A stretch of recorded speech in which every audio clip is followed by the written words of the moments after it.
Marques Mendes considera que foi uma provocação ao 25 de Abril anunciar comemorações do 25 de Novembro no Congresso do CDS. Eduardo Martins afirma que discutir reparações aos povos colonizados de uma forma tranquila é como acreditar que o comunismo é possível. Miguel Morgado analisa a escolha de Sebastião Bugalho para cabeça de lista da AD. São os comentadores com Paula Cardoso, Pedro Tadeu e Nuno Ramos de Almeida. Os comentadores. Eles analisam, eles debatem, eles opinam, eles influenciam, eles discutem, eles ensinam, eles divertem, eles manipulam.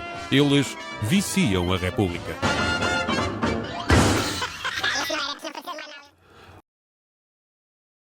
Ora viva, cá estamos para mais uma sessão de Os Comentadores, ainda ressacados da festa do 25 de Quem lá foi, Abril, não é?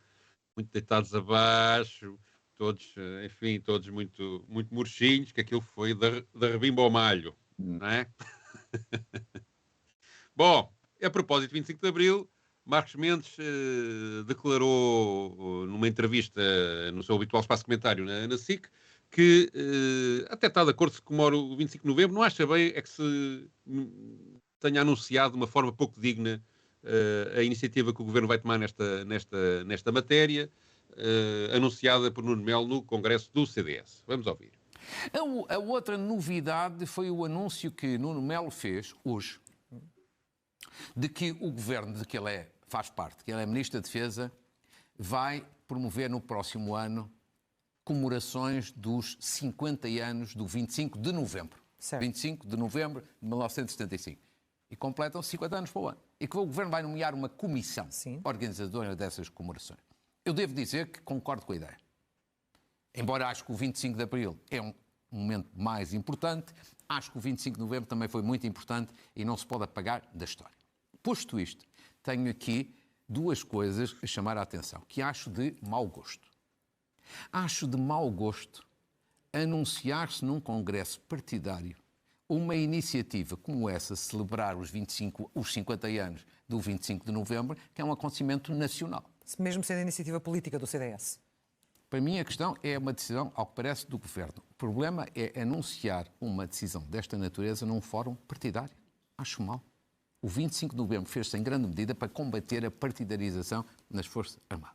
Segundo, anunciar também esta iniciativa a 4 dias das comemorações dos 50 anos do 25 de Abril parece-me completamente desadequado. Não é uma provocação ao 25 de Abril, mas até parece. E, portanto, não havia necessidade, podia ser feito noutro momento e noutro local com outra dignidade. Ora bem, vamos começar então este momentoso debate. Pode ser a Paula. O que é que achas? Devemos comemorar oficialmente o 25 de novembro? E popularmente fazer uma manifestação como aquela de há uns dias? Não vai acontecer, Pedro. Uma manifestação como aquela não vai acontecer. Não vai, não é? Não consegue. Não consegue. É assim, primeiro nesses 50 anos, não é, de democracia, não é? Quando é que a direita desceu à avenida, não é? Essa é logo uma questão. Portanto, esta ideia de que o 25 de Abril é a celebração da esquerda, ou que foi apropriado pela esquerda, eu acho sempre muito interessante, porque como se existisse aqui alguma proibição de as pessoas da direita se juntarem, descerem à avenida e assinalarem esta data, que é o momento fundador da democracia portuguesa, e que isto é reconhecido. Marcos Mendes falava na sequência da entrevista que houve no seu espaço de comentário a Ramalhianes, em que é justamente assinalada essa referência. Portanto, que, enfim, Marcos Mendes acha que devemos, de facto, celebrar no próximo ano os 50 anos do 25 de novembro de 75, validando, não é, esta vontade que foi aqui expressa por Nuno Melo, de existir inclusivamente uma comissão, não é, que vai tratar do assunto tal como se constituiu para o 25 de Abril. Eu discordo completamente. Não acho que não dar esta dimensão ao 25 de novembro não equivale a não reconhecer que existiu e a tentar ter aqui um apagamento histórico. É evidente que existiu, mas só existiu porque houve o 25 de Abril de 74. Portanto, o 25 de novembro de 75 surge depois, e enfim, também como o próprio Ramalhianes assinalou, não é? A data fundadora da democracia, para que não existam dúvidas, é o 25 de Abril. E o Ramalhianes até diz, como toda a gente sabe, não é? Mas claramente nem toda a gente sabe. nem sequer da sua família política.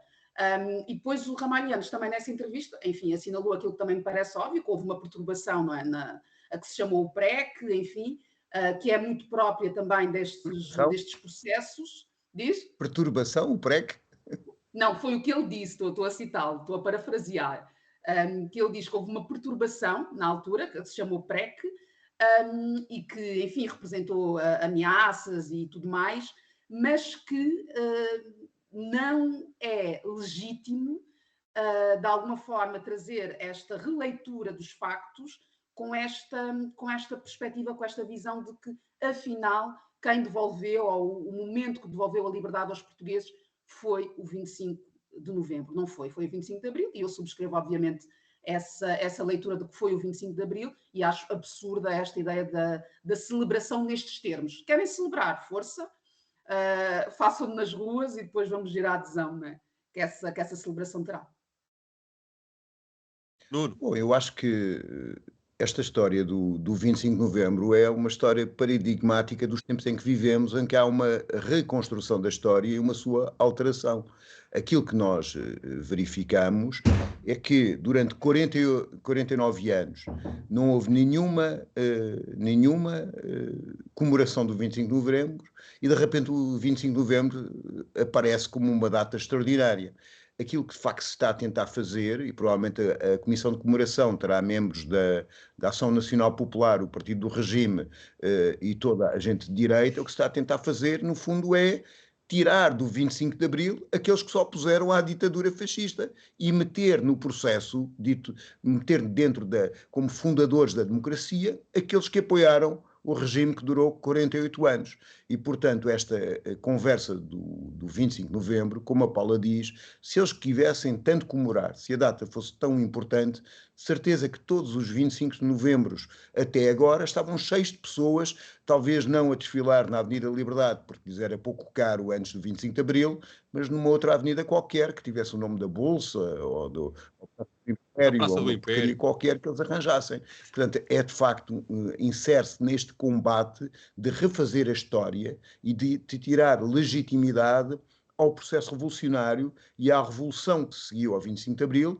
em que, coitados, como eu dizia, qual era a expressão que o Yanes usou?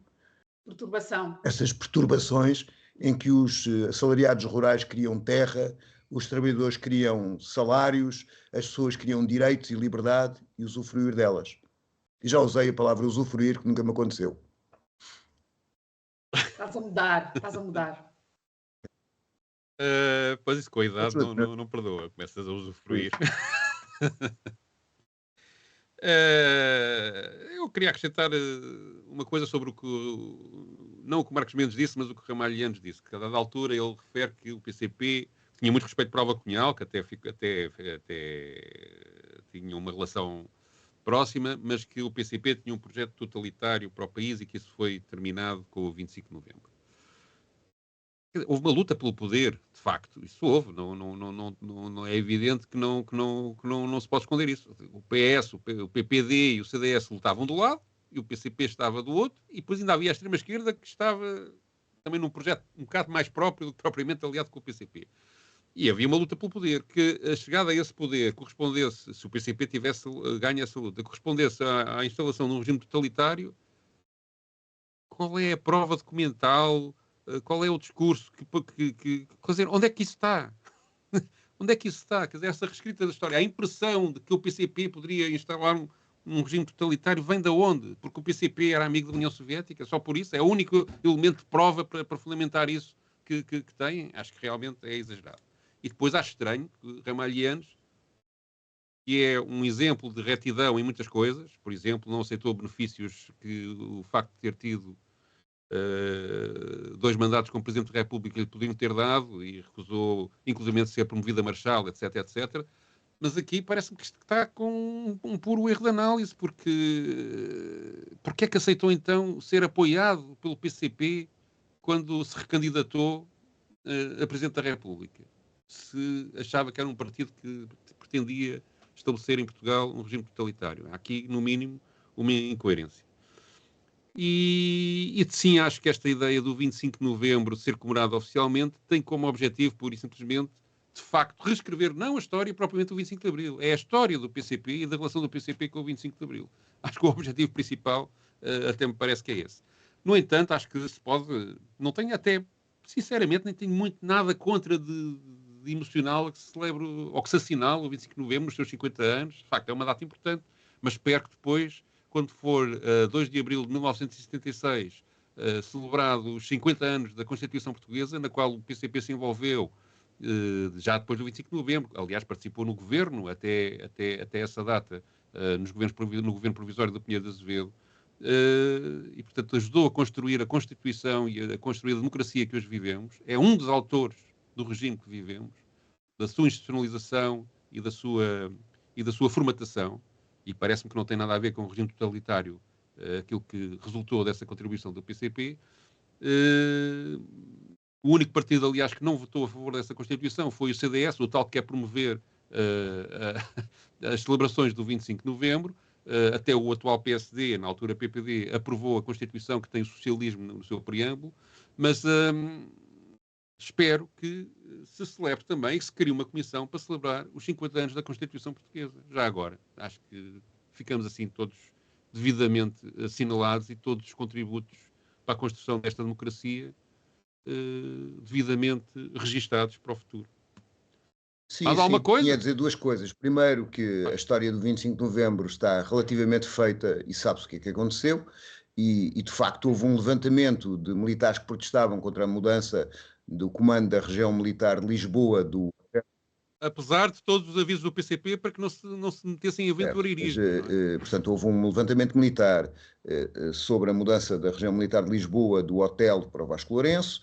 Que participaram militares da Força Aérea por causa da mudança do chefe de Estado-Maior da Força Aérea e, portanto, quer dizer, não houve propriamente um plano de golpe, aliás, porque aquilo não se desenvolveu. Havia, de facto, era estudado um plano de contragolpe para fazer isso. Isto é a primeira questão. E é bastante evidente que as forças todas de esquerda não quiseram um golpe e não quiseram uma guerra civil, e nomeadamente o PCP. Em relação à Constituição, acho que devia ser vendido a Constituição comparada e com as declarações de voto e as votações, porque o CDS, tão corajoso que era, votou a sociedade sem classes. Votou a sociedade sem classes, isto é, a direita, na altura, disfarçava-se de esquerda e dizia que era mais socialista que os socialistas. O órgão central da JSD chamava-se Rumo ao Socialismo, portanto, quer dizer, o Freitas do Amaral, a certa altura, dizia que eram defensores do socialismo personalista. Portanto, quer dizer, de facto, ganhámos a liberdade de dizer as coisas que quiséssemos depois do 25 de Abril, a direita escondeu, de facto, as coisas que queria dizer. E o Freitas do Amaral acabou ministro do PS. Bom, mudemos de assunto. Um dos temas da semana foi resultante das declarações do Presidente da República, Marcelo Rebelo de Sousa, num jantar com correspondentes estrangeiros, em que afirmou, a dada altura, que deveriam ser pagas indemnizações às 10 colónias por parte de Portugal por causa das atrocidades que foram cometidas nessa época. Isso causou muita polémica e uma das declarações... E essa polémica, aliás, reflete-se neste debate entre José Eduardo Martins e Pedro Delgado Alves. Vamos ouvir. Não é por acaso que não se fazem esses debates sobre o passado. Estes debates sobre o passado recente não se fazem porque são divisivos, justamente. Porque arrastam as pessoas não para uma história serena e plácida que construímos no depois para sabermos todos o que fazemos. Isso faz com que as pessoas se atirem umas contra as outras. Eu recomendo uma leitura muito atual. Chama-se Refúgio no Tempo. Chama-se Refúgio no Tempo. Na infantilização também. Chama-se Refúgio no Tempo e é um livro que ganhou o Booker estrangeiro do ano passado. As pessoas chegam a um ponto em que deixam de preferir eleições para preferir discutir entre si o passado. O resultado está bom de adivinhar. E então, em vez de fazer eleições sobre o futuro, fazem referendos sobre o passado. Quando fazem referendos sobre o passado, pegam-se todas umas com as outras, voltam invariavelmente a um passado que julgavam mais feliz do que aquele que foi e não avançam, não fazem nada para a frente. Porque justamente o que é importante tirar de memória disto é que se nós não colocarmos cada coisa no seu tempo histórico e não formos em frente, estaremos sempre a discutir qualquer coisa do passado. Há um capítulo nesse livro fantástico, que é o resultado desses referendos nacionais pela Europa fora, sobre o que foram as decisões de voltar a que momento. A nós calha-nos só um capítulo, e eu gostava de não o ter citado hoje porque é triste, mas sou obrigado a isso quando alguém quer discutir o passado com tanto fervor. O capítulo que nos toca a nós, visto por um búlgaro que já ganhou vários prémios de literatura fora daqui, é que Portugal escolheu com a maior das facilidades o fim dos anos 70, porque foi aquele tempo que a alegria da liberdade não nos confrontava ainda com algumas desilusões que tivemos no futuro. E eu gostava que o que tivesse resultado do dia de hoje é a palavra esperançosa da deputada de 27 anos que encerrou os debates pela via dos deputados. E fechamos então uma conversa nacional que só nos pode enriquecer, fazê-lo serenamente e tirando o oxigênio a quem quer toxicamente. Isso é acreditar. Não existe se nós acreditar nisso é a mesma coisa que acreditar quase que o comunismo é possível. Não existe se nós prescindirmos de ser exigentes para com o debate público, se nós dissermos que podemos deixar nas mãos destas tiradas dos Venturas desta vida, a forma como se apropriam. Não, como se apropriam do passado. Hoje, claro que discordamos, mas eu acho que é exatamente ao contrário. Não temos que ter sujeitos a alguém que dizia que ama. Não, ao contrário, tudo ao contrário. Alguém que dizia que ama a história, como se tivesse, só mesmo para acabar, se tivesse uma prerrogativa de amar a história, como se de alguma maneira o Presidente da República estivesse desqualificado desse debate, quando o fez nos termos certos. Não se trata de nos substituirmos ou de nos passarmos a preocupar com o passado em vez de nos preocuparmos com o futuro, mas poder perceber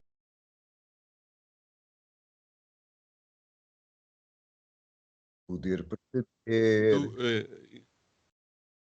interrompido abruptamente a declaração do Pedro Alves, que ainda tinha mais uma frase. Mas o Nuno, que tens a dizer? Achas bem que se faça se vai para a frente com esta ideia de estudar a forma de alguma forma, reparar os males que Portugal provocou com o colonialismo? Eu acho que há dois debates fundamentais que estão misturados, mas não são o mesmo.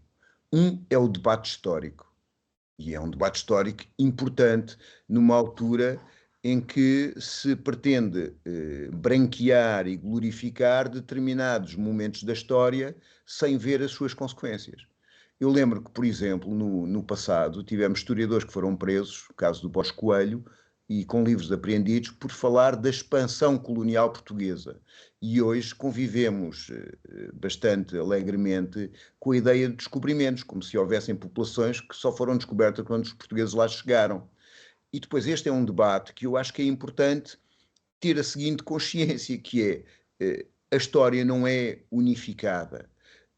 Os portugueses todos não participaram da mesma maneira. Houve quem lucrasse com a escravatura e houve quem não lucrasse com a escravatura. Mas isso não significa que não tenham existido determinados acontecimentos e que eles tenham que ser analisados para não se repetirem. É a mesma coisa que a discussão, por exemplo, do nazismo, em que, obviamente, nem todos os alemães foram nazistas. Houve, aliás, comunistas que morreram em campos de concentração a baterem-se com o nazismo, mas isso não significa que não façam os alemães a análise do nazismo de modo a que não se repita. Depois há o problema das reparações. Eu acho que essas reparações são diversas. Isto é, nessas reparações do colonialismo estão as vítimas da guerra colonial, estão as vítimas da escravatura, mas também estão os soldados portugueses que foram mandados ao engano pela ditadura fascista. E essas reparações, do meu ponto de vista, que devem ser discutidas, têm que ser cruzadas, de facto, com uma outra característica que é a divisão da sociedade em classes. Não faz muito sentido, por exemplo, reparar as elites governamentais brasileiras que muitas vezes repetem as elites colonialistas que vieram de Portugal. Faz de facto sentido fazer uma discussão histórica sobre aquilo que aconteceu, a importância do que aconteceu, e a existirem reparações, do meu ponto de vista, elas podem existir, têm que ser de facto reparações que pretendam dar dignidade e reconhecimento, como as comissões de verdade na África do Sul, como às pessoas que passaram essa história, e esse é o ponto mais importante, e do ponto de vista económico, ou do ponto de vista de outro tipo de reparações, tem que, de facto, identificar quem foi vítima desse processo. Não foram nações inteiras que foram vítimas desse processo. Isto é, se pegarmos na nação brasileira, de facto, os negros e os indígenas não fazem parte da totalidade do poder brasileiro e não podem ser vistos da mesma maneira que os descendentes dos colonizadores. Agora, eu sou contra esta ideia, ou uma ideia que não creio que seja expressa, mas que alguns querem fazer expressar para impedir que seja discutida, de uma culpa coletiva e retroativa. Mas não há uma culpa coletiva e retroativa, mas tem que haver necessariamente uma análise da história, uma análise dura da história, perceber em que condições isto aconteceu, o que é que sucedeu, até para termos uma forma, um balanço crítico do nosso passado. Eu acho que aqui, logo à partida, os termos em que isto é colocado um bocadinho, de facto, um bocadinho utópicos, que é impossível reparar 500 anos de exploração. Quer dizer, é impossível. Só se agora aceitássemos que o Brasil agora e Angola exploram Portugal durante 500 anos. Quer dizer, isso não acontece, não é assim. Mas há, de facto, isso sim, um dever, digamos, usar uma linguagem típica de direita, um pensamento típico de direita, que tem um orgulho nos heróis da nação que empreenderam os descobrimentos e foram para a África e construíram civilização. Tem um grande orgulho na nação.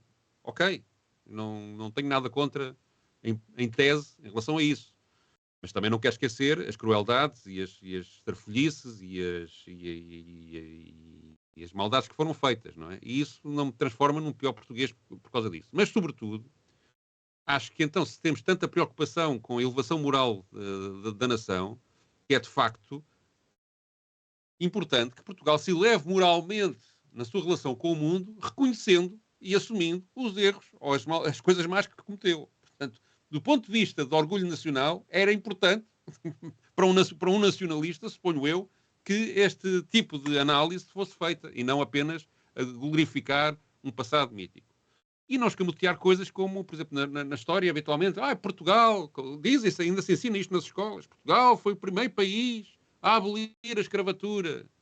De facto, no continente foi proibido o comércio de escravos para o interior de Portugal, mas ele continuou para o Brasil, de Angola para o Brasil, nomeadamente, durante muitos anos, e em 1920, ainda há registros escritos disto, ainda havia um grupo de missionários católicos que comprava escravos para os libertar, porque o comércio ainda existia.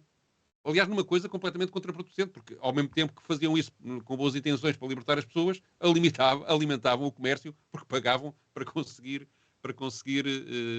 obter essa libertação. Portanto, essas realidades têm que ser analisadas com maior objetividade e não me parece que seja impossível, até porque, vamos lá ver, se não conseguimos debater isto 50 anos depois, meio século depois do fim da colonização, quando é que vamos começar a debater?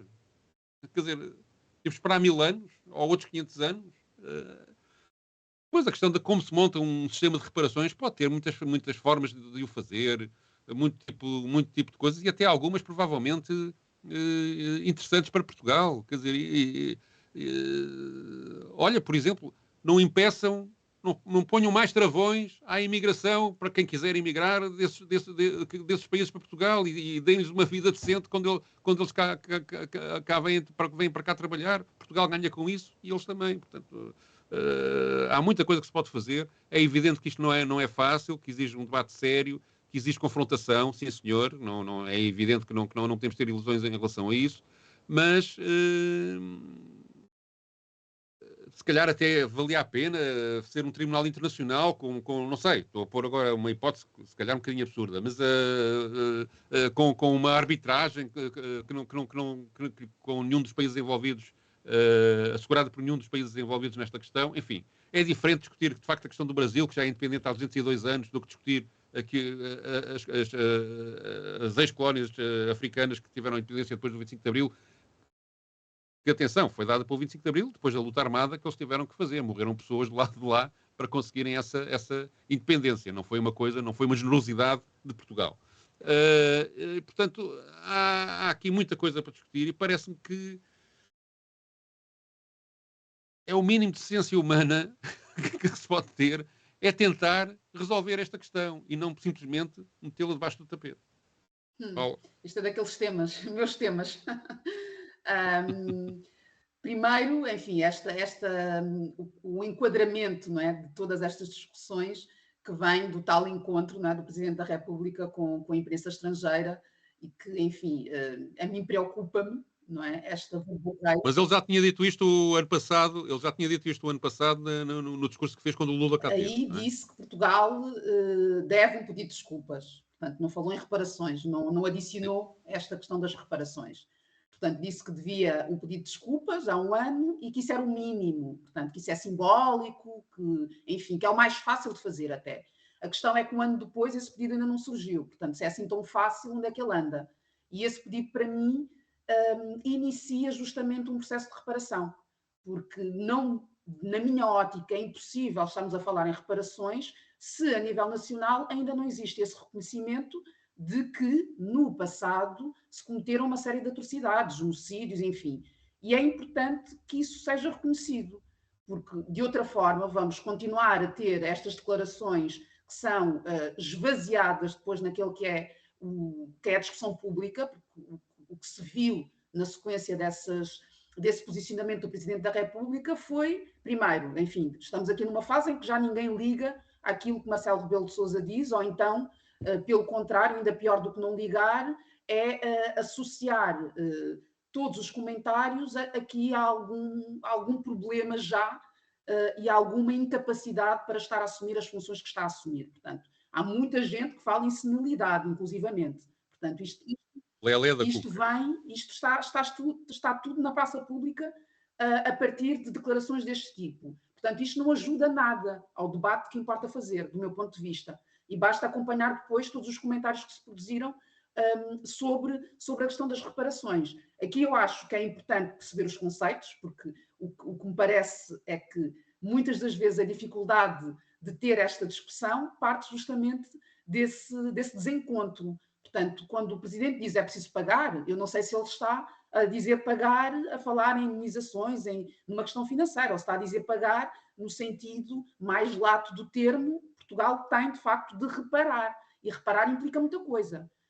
Pode implicar, e eu aqui gostaria que nesta análise que foi feita ao longo dos últimos dias sobre esta possibilidade, que na comunicação social tivesse havido alguma vontade de ouvir quem está há anos a refletir sobre estas questões e, inclusivamente, trazer exemplos do que está a ser feito lá fora. Não vi nada disso, portanto, não vi nada disso. Vi só tentativas de esvaziar completamente a possibilidade de uma conversa sobre este assunto.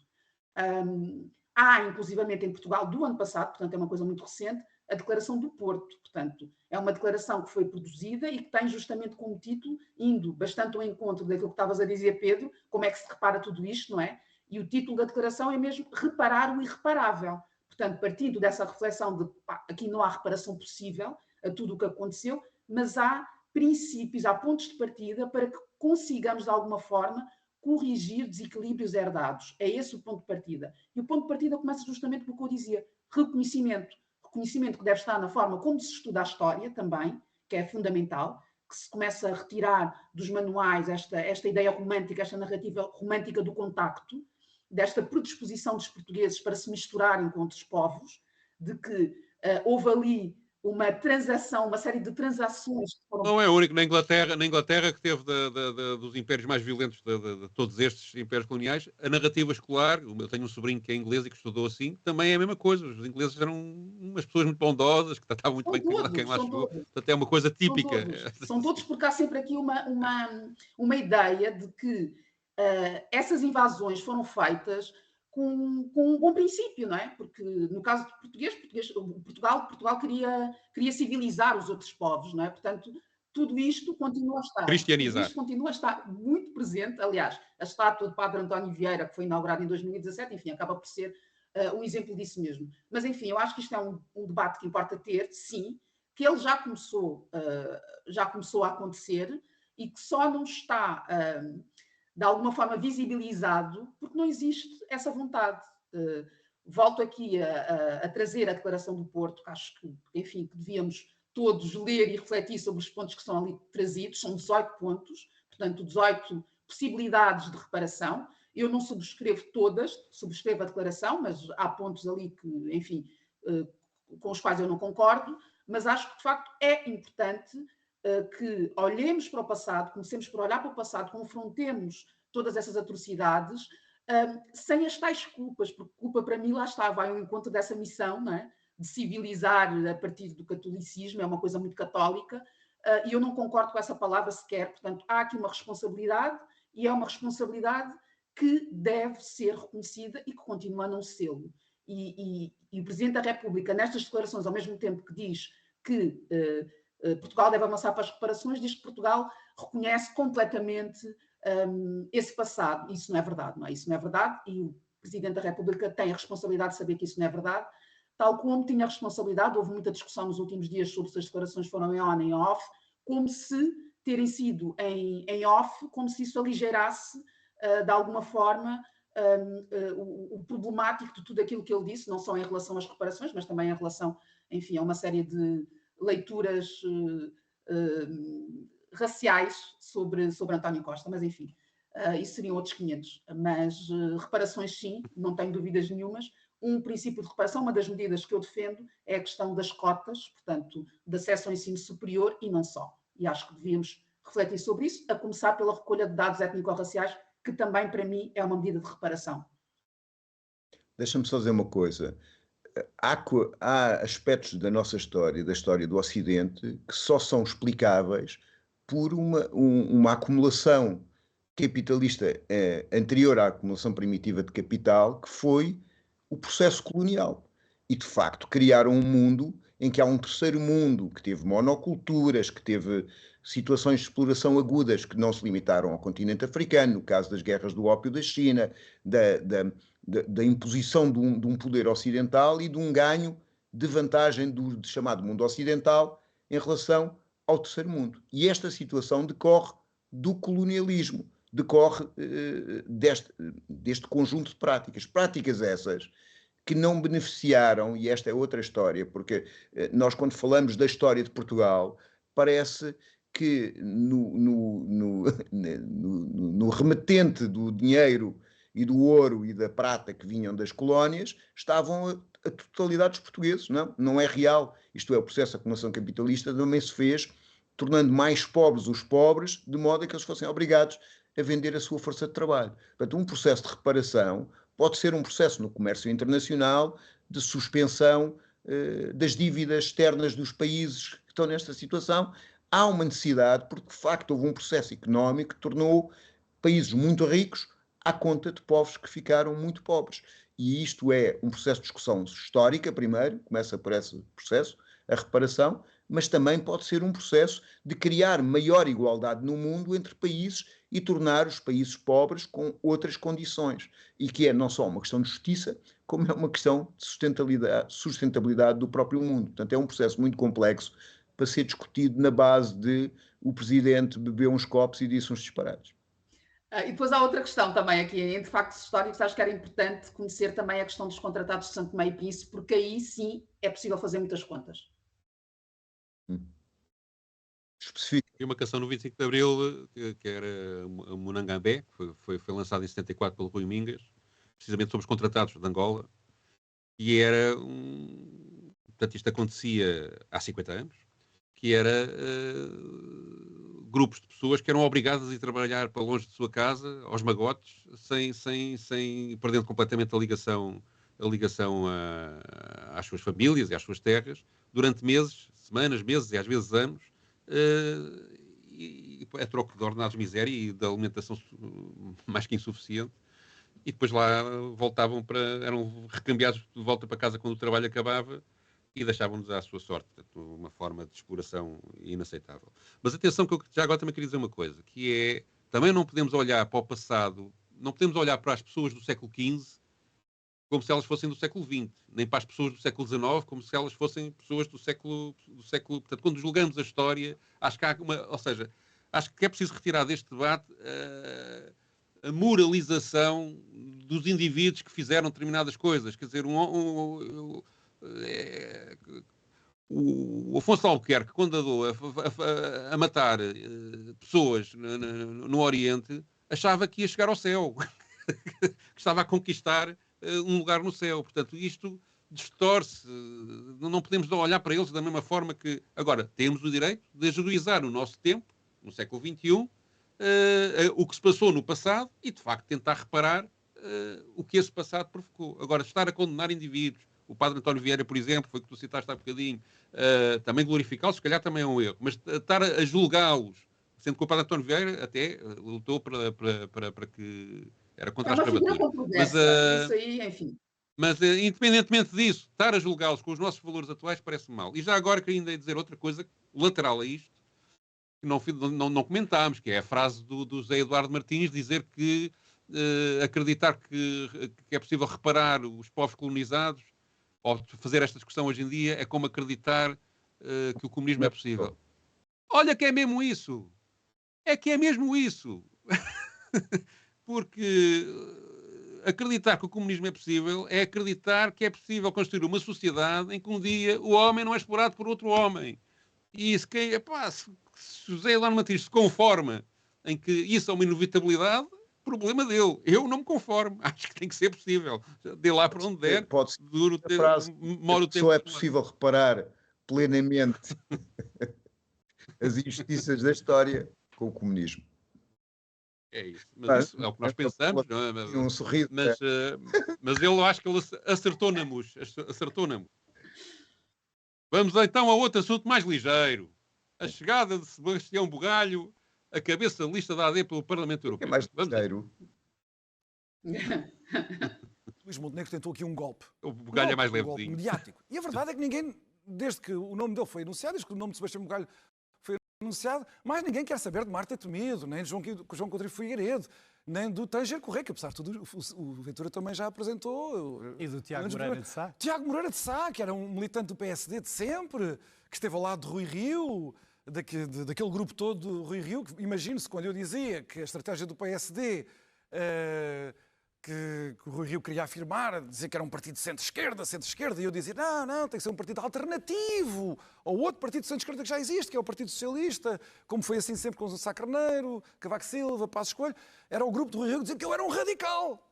E agora não deixo de constatar com um sorriso compassivo, ver algumas pessoas dirigirem-se para integrar as listas do Chega. Tenho que constatar isto também, lamento, mas tenho que constatar isto. Quanto ao Sebastião Bugalho, acho que há uma tentativa desse golpe mediático para já estar a funcionar. Ele vai ter de mostrar às pessoas o que é que vale, em campanha, claro, vai ter que mostrar às pessoas o que é que vale em campanha, depois logo se verá o mandato que ele faz, teremos de o avaliar. É verdade que, como outros partidos já fizeram no passado, é uma experiência, é um golpe de risco. Eu tenho que dizer que fiquei muito mais desiludido com a lista da AD quando, Miguel Prata Rocha já falou nisso, mas eu vou sublinhar, quando vejo o terceiro lugar da lista entregue ao CDS. O Sebastião Bugalho não é do CDS, por isso vamos excluir essa coisa daí. Mas o terceiro lugar do CDS, é, a meu ver, incompreensível. Incompreensível. E se a ideia era aquele perfil de uma mulher... Mas porque a pessoa em questão não tem qualidade ou porque achas que é uma cedência desnecessária ao partido da coligação? É uma cedência desnecessária ao partido da coligação, que ainda por cima não teve um nome que justificasse um lugar acima da proporção que o CDS vale no contexto da atual coligação. Ora bem, Nuno, queres começar tu? Querer, não queria. Não, mas eu acho que é significativo, mais do que a discussão do caso concreto do Sebastião Bugalho, é significativo uma política que se faz cada vez mais na bolha mediática, cada vez mais nos circuitos mediáticos, isto é uma certa inexistência de capacidade de fazer política junto às pessoas, no contacto com elas e na sociedade, e maximizar aquilo que são fenómenos de popularidade mediática e de análise mediática. Eu não compartilho da ideia de crime lesa pátria, dos jornalistas terem opinião política, dos comentadores terem opinião política. Acho, aliás, pelo contrário, que essa ideia que nos vendem, que o Sebastião Bugalho era um comentador independente e agora tem uma opinião política, é completamente ridícula. Todas as pessoas comentam, têm opiniões políticas e ideias políticas. O que se deve assumir é que deve haver pluralidade dessas ideias. Estou a responder ao comentário da Ana Sá Lopes, que diz que há, tal como se deve combater as portas giratórias entre as finanças e o governo, também entre o jornalismo e a política, como se os jornalistas fossem uma espécie de Virgens Marias que planavam sobre a realidade de uma forma intocável. Os jornalistas têm opiniões políticas. Portanto, a primeira questão pedagógica que eu gostaria de dizer é que não há nenhum problema de um jornalista ou de um comentador ter uma opinião política e de assumir uma candidatura. A segunda questão que eu queria dizer é que a parte mediática da política, a concentração na bolha mediática da discussão política é incorreta e tem um peso excessivo na decisão e na componente das elites políticas atuais. Paula. Bom, eu aqui discordo em relação a esta questão das fronteiras entre jornalismo e política, porque nós estamos aqui a falar de uma pessoa com carteira profissional de jornalista até este anúncio. Imagino que, entretanto, já tenha, enfim, suspendido, até porque... Diz? Nada na carteira profissional de jornalista impede de ser candidato, porque é suspendido. Agora temos uma cena positivista, isto é, um jornalista não pode ser militante partidário, não pode ser Eu acho que dirigente. não pode. Não pode, mas estás errada. Eu acho que não pode. A Constituição e a lei não o dizem assim. Porque a questão é que se ele está a trabalhar em política, que é a área de intervenção dele, tal como existe a prática de quando tu vais para a assessoria política ou para uma assessoria, não regressares para a área, para fazeres a cobertura das temáticas sobre as quais estiveste a trabalhar enquanto assessor, eu também entendo que deve existir essa fronteira. Esta é a minha opinião, porque acho que o dever... É legal, porque há uma diferença entre assessoria política, mediática e comercial e uma diferença entre ter posição política. Aquilo que deve ser claro é que cada jornalista deve abster-se de fazer coisas que estão na sua área de interesse. Por exemplo, se alguém é militante de um partido, deve-se abster de fazer a cobertura desse partido, como se deve abster... E quem controla isso? Isso fica na consciência do jornalista? Não, fica para a própria entidade? A lei estabelece isso no seu Código Profissional de Jornalista, diz que não podem obter vantagem, não pode haver confusão em relação à credibilidade. Mas a lei e a Constituição... Quem é que analisa o que é a vantagem, o que é que não é a vantagem e essa questão da credibilidade? Não, a lei é muito clara. Há uma Constituição que diz que ninguém pode ser prejudicado pelas suas opiniões políticas, pelo seu posicionamento. O problema que nós temos em Portugal é que não temos pluralidade. Noutros países há jornais que apoiam candidaturas. O New York Times apoia... o endorsement na altura das campanhas, sim. O único problema que nós temos cá é que, de facto, não temos jornalismo à esquerda. Mas o esclarecer isso não é nenhum problema. O Sebastião Bugalho não era independente até ir para candidato. Já tinha essas ideias. Mas eu concordo inteiramente com isso. Agora, acho que é completamente diferente ter uma pessoa que está, durante toda uma campanha eleitoral, a posicionar-se, a influenciar a opinião, até porque já comentei aqui que acho que aquilo, durante a campanha, houve um excesso de comentariado. Portanto, esta questão de termos 30 minutos para um debate ou 25 minutos para um debate e depois termos horas e horas nos canais de televisão sem sequer que o telespectador possa fazer uma digestão daquilo que ouviu. Portanto, tudo isto, claro que as pessoas podem desligar a televisão, no limite, é um facto. Mas eu discordo completamente desta dinâmica que se instalou, desta centralização do debate político em pessoas e não em propostas e não em ideias, portanto, e que foi a isto tudo que assistimos. Portanto, há muito esta leitura daquilo que acontece em função de ser dito pela pessoa A, pela pessoa B, pela pessoa C. Portanto, isto é um facto. Portanto, o Sebastião Bugalho esteve com aquele tempo de antena tremendo que parte desse lugar de jornalista. Não é? A influência, esse capital, ele acumula no jornalismo. Essa independência eu também não vou discutir, porque acho que a neutralidade não existe, começa por aí, não é?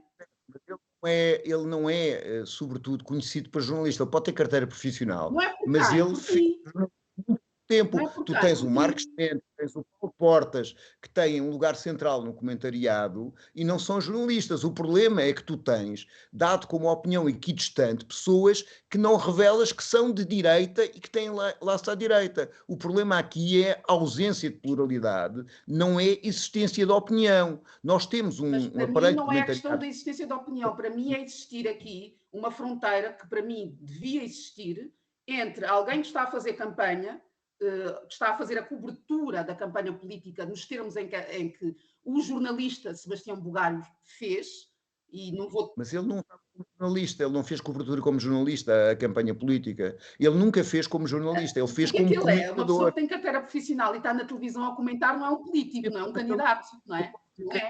Não, mas posso ter carteira profissional, mas se estiver a assentar tijolos, eu não estou a ser jornalista, estou a assentar tijolos. Portanto, ele fez como comentador e não fez peças jornalísticas. Não consigo ter esse distanciamento.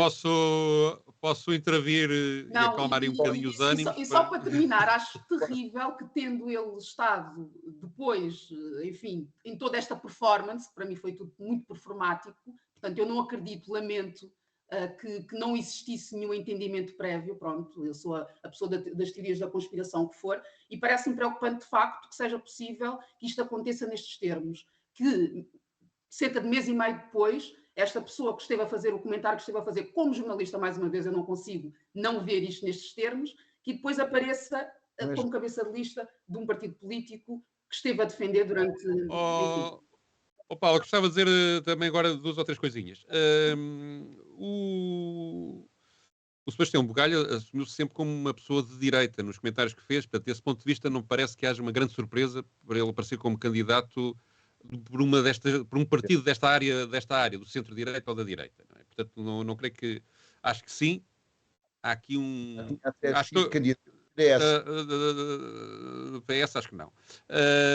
Pelo tipo de discurso que teve e sempre as posições que assumiu claramente, assumiu-se sempre como uma pessoa de direita. Direita conservadora. É a expressão, aliás, que ele usa recorrentemente para se autoclassificar e fez isso publicamente nos vários comentários que fez. Há aqui um problema do PSD, que é, obviamente, digamos, de facto, o Miguel Morgado tem razão. Houve uma operação mediática cujo conteúdo político é muito discutível, mas isso é um problema do PSD e eles lá que o resolvam. Deve haver lá muito militante chateado, porque agora os empregos bons vão para os independentes, não vão para eles. Portanto, é capaz de haver esse problema. Mas em relação àquilo que a Paulo estava a dizer, eu gostava que ela refletisse no sentido... Disse isto pelo banco que eu vou apresentar, que é... Se há coisa mais desonesta no jornalismo é os jornalistas assumirem-se como apartidários. Porque isso é impossível. É impossível. É totalmente impossível. No trabalho que eu sou jornalista desde 1983. Nunca conheci nenhum jornalista apartidário.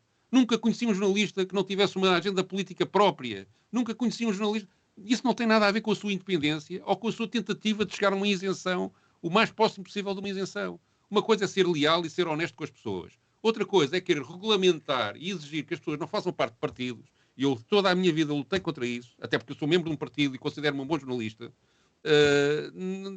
Estar a chegar ao exercício hipócrita de dizer às pessoas eu não tenho qualquer envolvimento partidário e depois estar a escrever ou a dizer ou a comunicar de alguma forma com o enviesamento do seu pensamento pessoal, que inevitavelmente encosta a alguma tendência partidária ou alguma tendência política.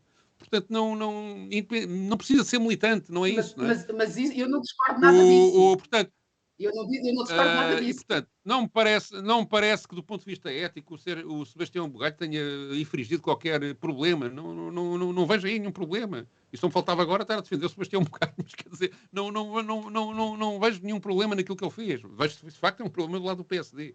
Agora, o que tem que haver é, e eu acho que ele cumpriu esses mínimos, uma relação de lealdade com as pessoas que estão a ver o teu comentário. Ele, de facto, assumiu várias vezes o seu posicionamento político, ou pelo menos o seu posicionamento ideológico. E, portanto, quem ouviu o Sebastião Bugalho estava a ver uma pessoa da direita conservadora, como ele próprio se assumia, inúmeras vezes. Portanto, como eu me assumo, como militante do Partido Comunista, inúmeras vezes. Às vezes até há quem diga que é demais. Já transformei isso num anátema e não propriamente num esclarecimento que os leitores terão direito. Mas estamos sujeitos ao julgamento dos leitores. Uns acharão que tudo o que eu digo está enviesado porque eu sou comunista, outros acharão que eu sou um tipo bestial porque sou comunista, e outros são completamente indiferentes àquilo que eu penso. E é assim que é a vida. Portanto, estar a limitar a liberdade das pessoas, estar a limitar liberdades políticas. Se estamos de acordo que os polícias podem ter partido, os magistrados podem ter partido, porque é que os jornalistas agora não podem ter partido? Eu não consigo compreender isso. Não consigo mesmo. Estamos a lutar pela liberdade. Estamos a lutar por... Mas porque é que estás a dizer que isso é uma acusação? Não, isso é diferente. Uma acusação. Isso é a minha leitura e eu assumo-a. Portanto, eu não sei. Não sei. Eu acho que uma pessoa pode ser de direita e ser uma pessoa honesta. Portanto, não. Mas não é. Não sei. E é o que eu acho. Isso não sei. Há um problema da percepção que nós temos da possibilidade de independência. Eu não acho que é possível as pessoas serem independentes em relação a tudo e não terem... Eu acho que é possível ser independentes, não é possível é ser isento. Desculpa. Acabar. O Weber tinha uma questão de considerar que qualquer cientista social era a partir dos seus valores que escolhia o seu objeto de investigação. Mas tentava, com metodologia científica, que juízos de valor não se confundissem com juízos de facto. Isto é, quando eu faço uma peça, eu escolho aquilo que para mim é importante. Eu podia escolher, como a Paula podia escolher a questão da discriminação racial, eu posso escolher a questão do trabalho, ou até posso escolher a questão dos bairros, ou até posso escolher a questão do racismo. Isso tem a ver, porque do meu ponto de vista político, do meu ponto de vista pessoal, essas são questões sociais fundamentais. Agora, depois tenho regras de jornalismo. Sou inteligente e sou honesto, eu cumpro as regras de jornalismo. Isto é, tento que os juízes de valor não se confundam com os juízes de facto. Tento ouvir várias opiniões, tento colocar-me nos tamancos dos outros e ter empatia de perceber a posição dos outros e tento ver factos e contrapor factos e chegar a uma conclusão. Isso é diferente do comentário. O sistema mediático português é que há uma ausência de pluralidade. Não é que as pessoas tenham posição, porque elas têm todas. Infelizmente, as administrações e a maioria das direções, a totalidade das direções dos órgãos de comunicação social são de direita e por isso os órgãos de comunicação social são como são. Portanto, haveria maior clareza se as pessoas soubessem quem são as pessoas e simultaneamente houvesse uma pluralidade de facto de opiniões e que as pessoas fossem honestas na sua forma de fazer jornalismo. No caso de Sebastião Bugalho, eu já ia chamar Salgado, mas não é o Bugalho, não é o Sebastião Bugalho. No caso do Sebastião Bugalho, ele foi muito pouco tempo jornalista, ele foi sobretudo comentador. E é visível que era a direita. O problema é que em prime time, escusa-se suspirar, o problema é que em prime time, tu tens praticamente quase só pessoas de direita a comentar. Já não há liberdade para suspirar. Não podes suspirar, é uma coisa. E é isso que eu defendo. Acho que ele tem todo o direito ao seu posicionamento político, mas nós temos direito a exigir que os órgãos de comunicação social sejam plurais e diversos nesses posicionamentos e não tenham apenas ex-secretários-gerais da AD a funcionar como comentadores com programa próprio. E com esta nos vamos. Voltamos para a semana. Este hoje foi cumprido. Vá, passem bem. Os comentadores. Eles analisam, eles debatem, eles opinam, eles influenciam, eles discutem, eles ensinam, eles divertem, eles manipulam. Eles viciam a República.